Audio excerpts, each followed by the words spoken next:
Welcome a new sponsor to the show. It's AMP2 TV, the first and only internet network that's truly plugged in. When you're looking for a full-service internet television production company, discover AMP2 TV, a full-service production company that can provide all streaming videos in studio or remotely. They offer web page development, and they use all the latest platforms to help make your business selling points more powerful. They can do remotes and live streaming, as well as tape productions. Let AMP2 TV handle all of your television production needs. Choose from a variety of creative TV and radio packages and see why AMP2 TV works with many major companies, including Comcast, Bravo, and Fox 29, as well as individuals and businesses of all types and sizes. To see samples of their work or to find out more, visit their website at amp2.tv. That's AMP2.tv. Or call them at 1-866-224-5422. That's 866-224-5422.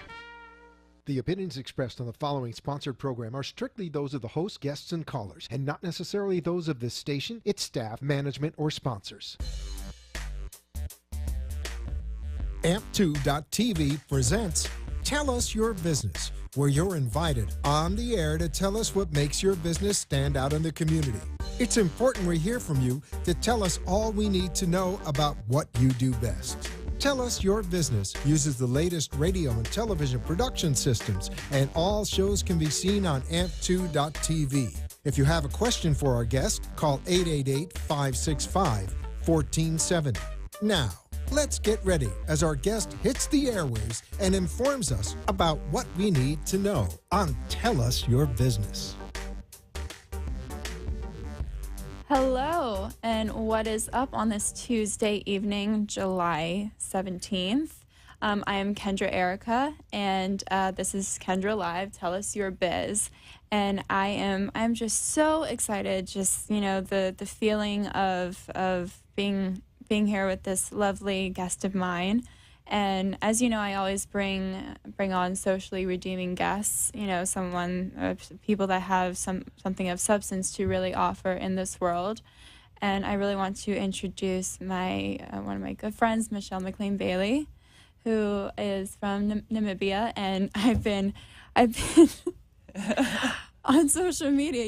Your fans definitely trolled me out with this, because I made the mistake of saying that you were from South Africa. Oh, okay. And yes. so they're all like, she's from Namibia, and I'm like, I'm so sorry. That's not it's a very common mistake. You know, Namibia is in Southern Africa, so lovely to be here, Kendra. You are such an inspiration to young people around the world, and you've done amazing things. I'm just so happy to be here. Oh, well, thank you. And as far as my guest goes, she is, and I want to say that she is, not she was, she is Miss Universe 1992.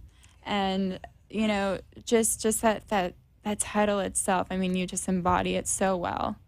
You know, because you just have this broader scope of being, of message, of definitely tapping into the future, which is children, and offering some sort of socially redeeming value to it.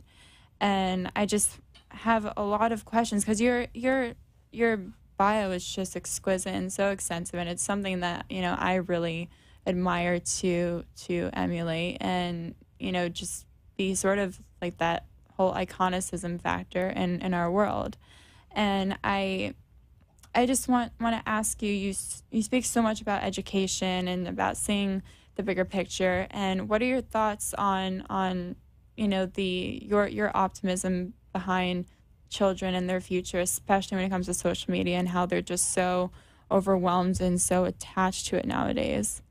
Well, I think it's quite a broad question that you're asking, Yeah. because originally, you know, when I won Miss Universe, my ideal was always to be able to give back to the children in my country that didn't have anything, Right. through my platform as Miss Universe. And I was very grateful to be able to raise millions and millions of dollars.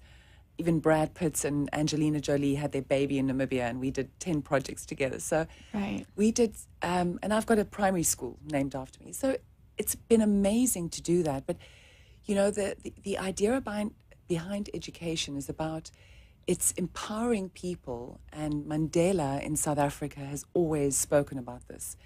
If you give them and that he definitely tool, went against the grain with what he was, doing, and that's what I respect about you, is that you're going against the grain, and you're going against something that is, because right now in our society it's all about being, just the small goals and seeing the destination, and with you having that title and that crown, you didn't just say, okay, I got it, okay, bye.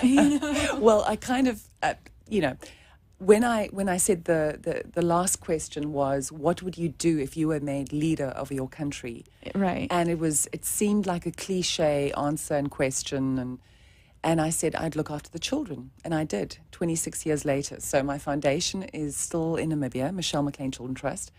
We have a school, we have thousands of projects we've done. But the most important thing you were saying about education is that it empowers a nation to enable the nation to become more powerful. So I'm looking at that for Namibia, and I'm hoping that works for Namibia. When you refer to social media, we have to move with the times. And I'm one of those, I didn't have social media when I was a Miss Universe. Had I had social media, maybe I would have had millions more followers like you do, Kendra. You're amazing, and you're very talented, and I'm in awe of the work that you do. It's hard work. People out there really don't understand what it takes to be, a spokesperson, as a winner of a pageant, or somebody in your shoes, in terms of singing and your talent. It takes so much work. And you're not just an influencer. You're not just on social media just like that. You work it. You have to work your talent. You have to work your business acumen. And that's what my background is right now, is what I'm promoting for young people, is my company, The Business of Beauty. And from any, perspective in the beauty industry, in the pageant industry, in the talent industry, we would like to help people to understand the business that you have and the talents that you have, and how you can really use that platform to make a career for the rest of your life. Yes. And be a spokesperson, because that's what it's really about. And have that philanthropic stance. Right back to social media again. Right. You can be somebody on social media, and you can be showing a beautiful body, and that's perfectly fine. Yes. I celebrate that. I think it's wonderful. But if you have a message behind it, if you can add some value for, our societies, in our communities or around the world, even better. And that's why I promote pageants and I promote talent like you, because you are spokespeople. You have the power of the media, and that's so important. Yes, and I mean, I just heard this this amazing quote, and it goes along the lines of saying, as soon as you have, and it was sort of pivotal for me to hear this, and I actually heard it watching Princess Diaries. I love that. I was trying to get it in the mood for today, the whole thing. But I'm not really a beauty queen. Okay, I'm a real worker. Yes, and that's why you're on with me today. But this figure just said, like, having true power means not saying you're sorry anymore, and I felt like that was sort of like the egotistical side of power, when really you can use optimism to have power. You have great responsibility. Yes. With the power. Yes, with the exactly. platform, and that's what I say to a lot of people in the media, influencers on social media, beauty queens, title holders around the world. Yeah. You have so much power, so use it positively. Yes, and because as you know, there's so much like strong tension in this world, and and that leads so well into my next topic. And I found especially with you traveling, and I've done my fair share of traveling overseas and around the world. I find that people in America, they find themselves not so easy to detach from like their phones or like the persona aspect of things, when really in other countries it's like they do take their selfies and they're using it just to show, just having fun with it, and they can still balance living a meaningful life and not getting so lost in the entertainment world and trying to live this fake life. So, and I just really want to get your take on that. Well, I think it's a very broad comment. I think around the world, yes, even in Africa, when people have so little money for food, they right. still have a phone. Yeah. They still have cellular network. Right. And that has always amazed me, coming from Namibia in Africa. For communication's people will sake. have so little to feed their family, but they will always have, that connection.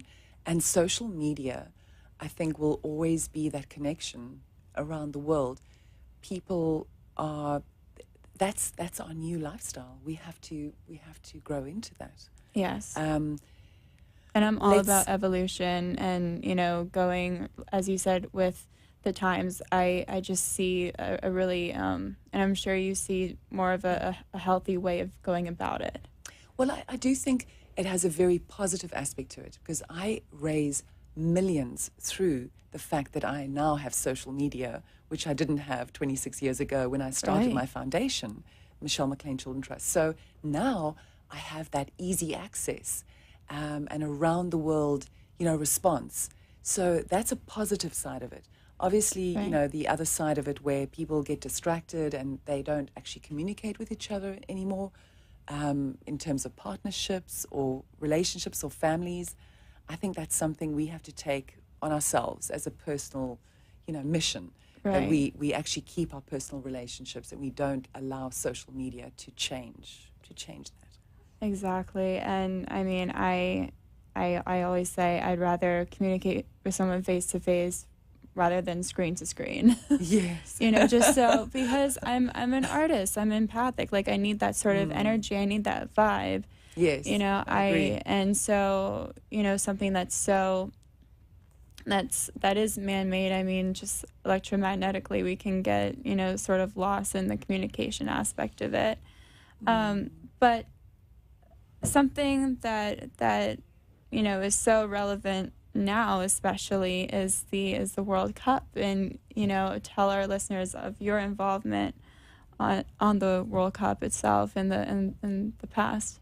Well, my husband was a former Manchester United goalkeeper for 10 years. Wow. And played for England, and he played in the World Cup in 1985. So he's now a commentator for BNTV in Miami, and he's, we obviously our family is always watching soccer, watching sport. Right. So the last few It's weeks a have been worldly very affair. entertaining. Yes, yeah. It's lovely.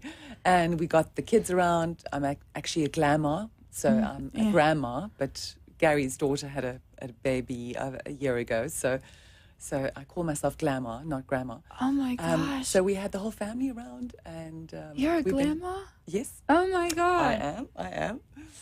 Hold up. We have lots of fun. So yeah, soccer is part of our family. It's part of our life.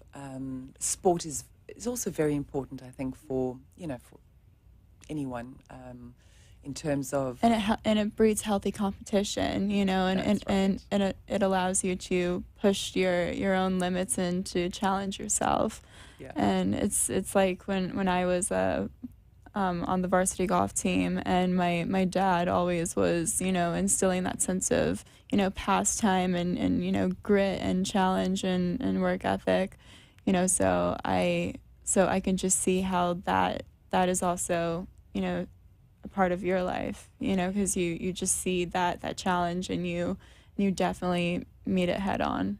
Well, it's very interesting being married to a goalkeeper. I mean, you can imagine that's the toughest job in the whole world, because Right. you'd never get anything right. You either save it or you don't, or you can't blame the striker. You know, it's always, it's interesting because Gary's, my husband, has always carried, you know, the philosophies with him through life and worked through all of those things, you know, which I think just shows in our business spectrum as well. Gary and I, we him as a goalkeeper, he's dealt with stress, he's dealt with all the anomalies about, you know, the sports world, but I've also dealt with the difficulties of the beauty world. Correct. So we came together. I never thought I would get married to a sportsman because, you know, as a woman in the entertainment industry, you kind of think, I've got to find somebody like who's not involved in the industry at all. But it actually helps that somebody understands at a young age. He was a goalkeeper at 19 for Manchester United, and I was a beauty queen, Miss Universe at 19.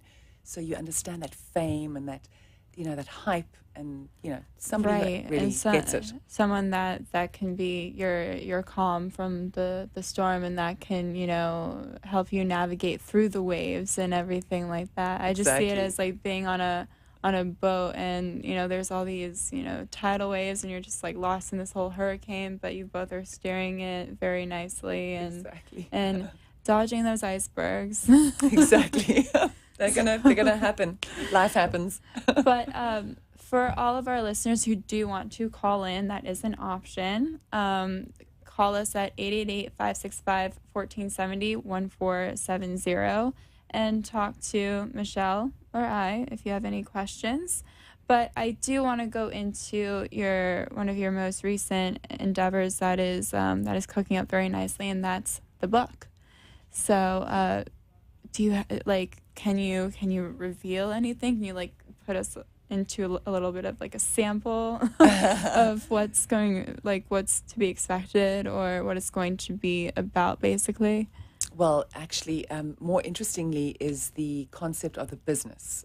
So I've established a business called The Business of Beauty, and I'm going around the world. I'm emceeing, judging various pageants, but I'm also coaching the title holders on how to harness their titles. Right. You know, when they win, how do they maximize their potential? And I love that word, maximize. Yeah, all the endorsements. Yes. All the opportunities available.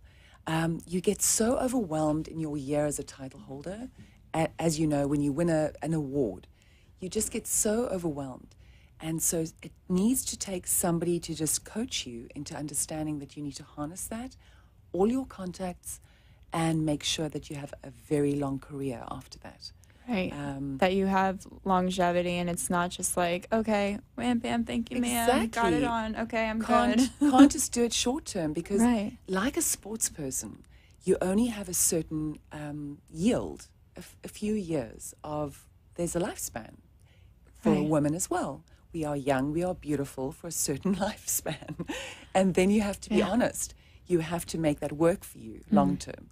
And that's where I love to just engage with women, help them to embellish on that and to make careers out of the beauty industry.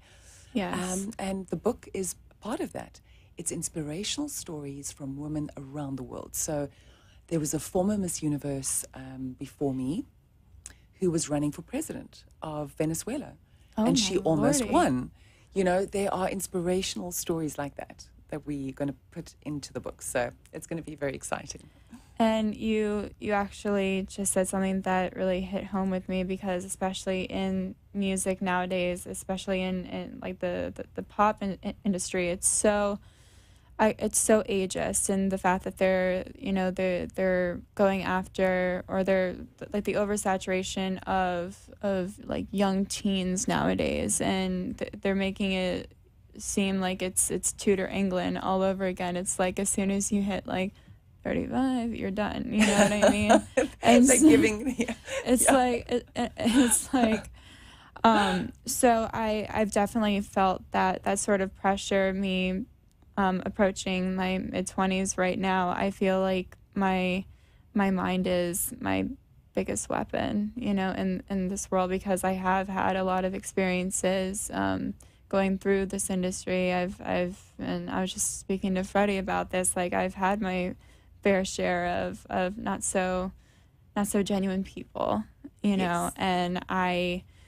and I just see a lot of, you know, when there are inconsistencies, I do pick them out, and I find that to be very very, you know, forthright and everything in my efforts. And you know, me being an artist, I really want to have that sense of, okay, she's not just, you know, gonna put out, you know, two good songs in like 2 years and then just be, you know, completely done with her career. Yeah. You know, I'm not trying to be the one hit wonder that is trying to look for the quick buck, you know, and I really do, you know, value that you pointed that out, and that you need to have a message, and you really need to, you know, see the broader scope of where you can take your talents.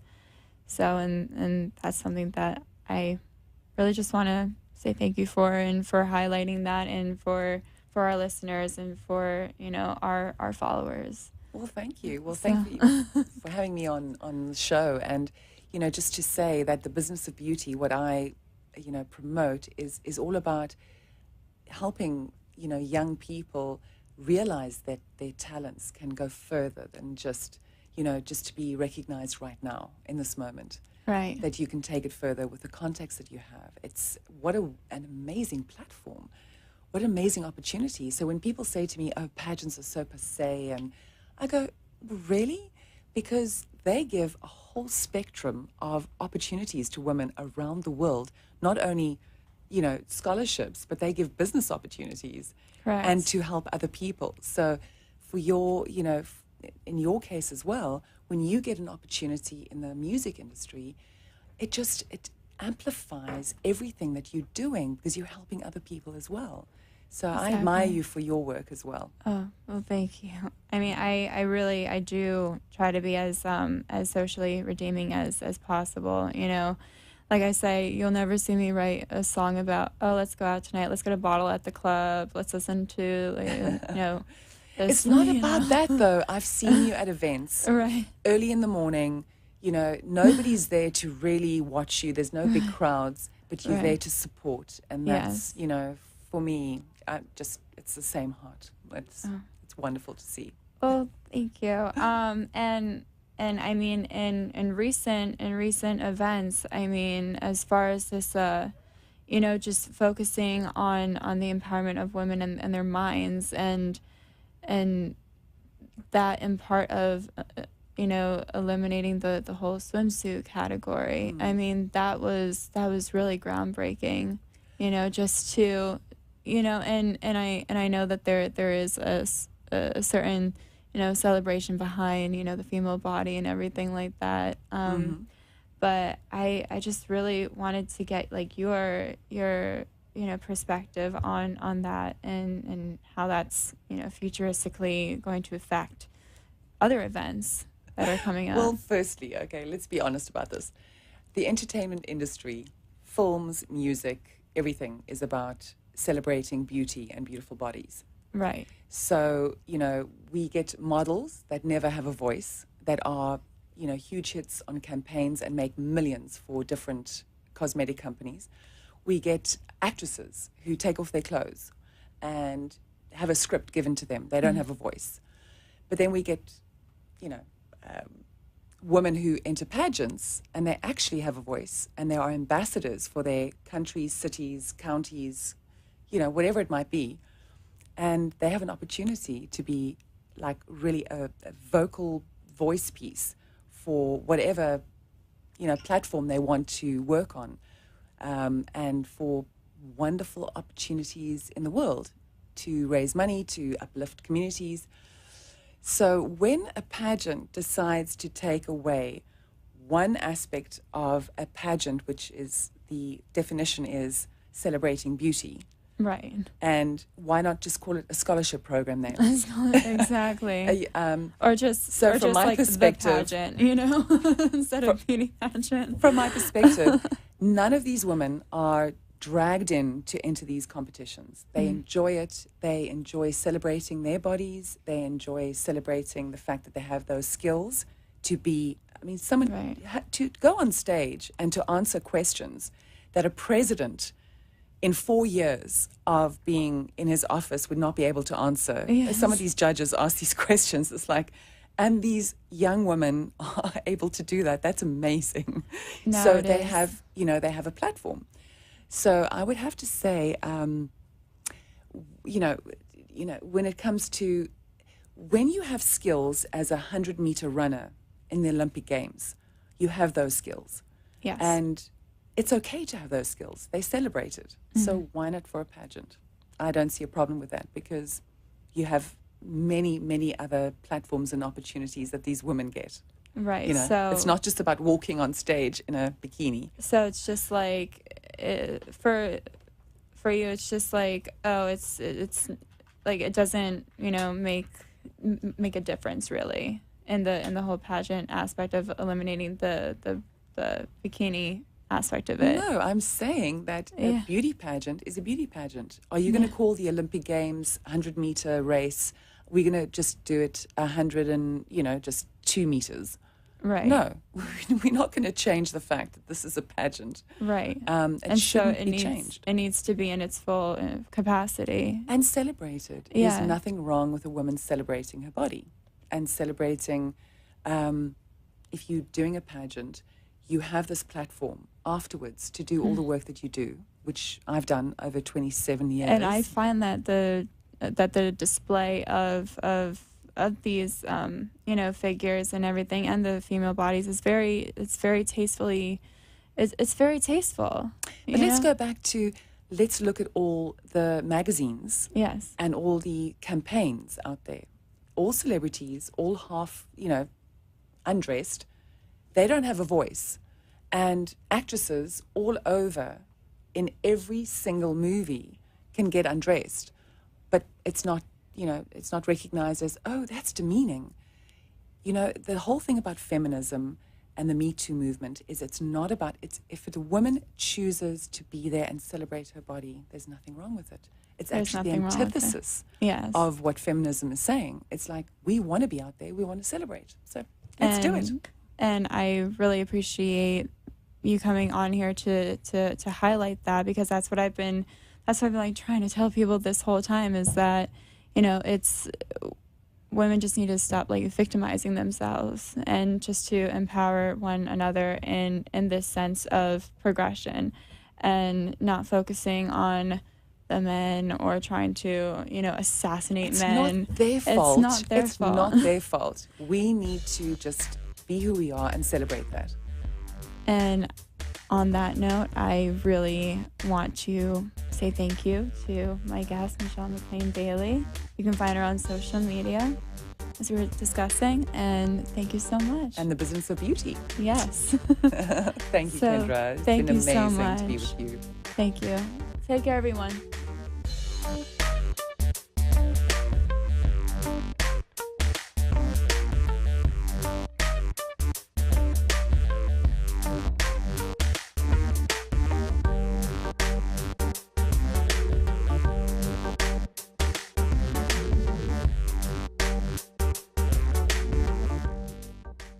This has been Tell Us Your Business, where a special guest comes on every week and tells us what they do. All shows can be seen on AMP2.tv, and if you wish to be a guest, call 866-224-5422 and tell us about your business. That's 866-224-5422. This has been an AMP2.tv production.